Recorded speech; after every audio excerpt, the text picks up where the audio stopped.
My name is Apollo. I used to be a god. In my 4,612 years, I have done many things. I inflicted a plague on the Greeks who besieged Troy. I blessed Babe Ruth with 3 home runs in Game 4 of the 1926 World Series.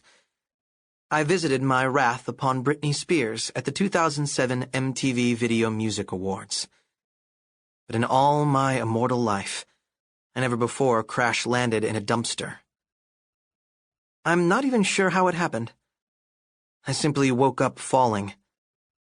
Skyscrapers spiraled in and out of view, flames streamed off my body. I tried to fly. I tried to change into a cloud or teleport across the world, or do 100 other things that should have been easy for me, but I just kept falling. I plunged into a narrow canyon between 2 buildings and bam. Is anything sadder than the sound of a god hitting a pile of garbage bags? I lay groaning and aching in the open dumpster.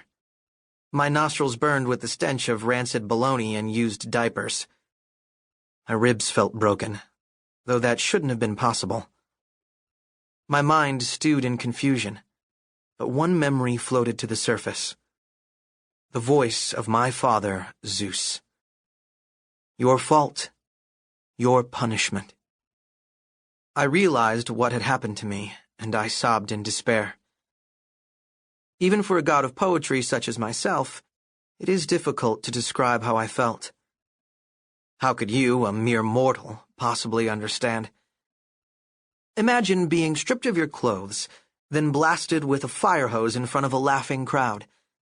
Imagine the ice-cold water filling your mouth and lungs, the pressure bruising your skin, turning your joints to putty.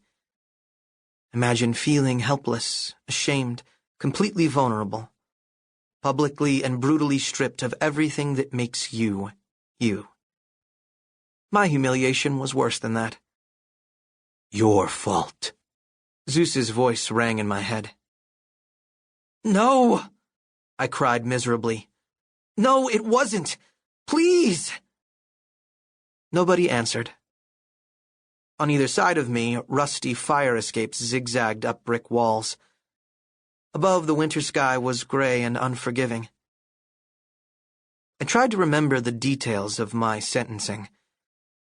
Had my father told me how long this punishment would last?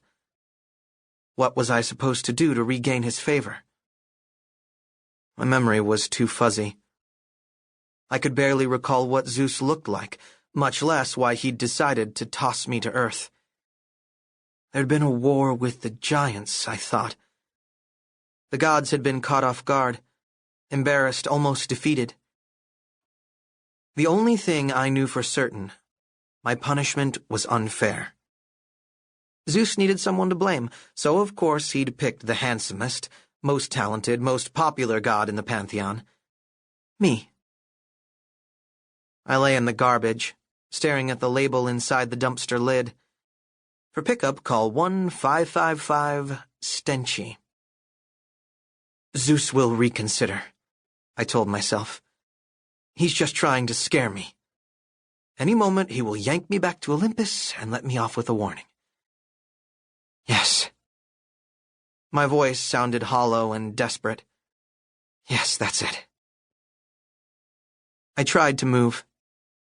I wanted to be on my feet when Zeus came to apologize. My ribs throbbed. My stomach clenched. I clawed the rim of the dumpster and managed to drag myself over the side.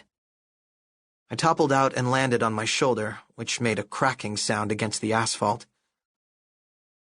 I whimpered through the pain. Stand up. Stand up. Getting to my feet was not easy. My head spun. I almost passed out from the effort. I stood in a dead-end alley. About 50 feet away, the only exit opened onto a street with grimy storefronts for a bail bondsman's office and a pawn shop. I was somewhere on the west side of Manhattan, I guessed, or perhaps Crown Heights in Brooklyn. Zeus must have been really angry with me. I inspected my new body.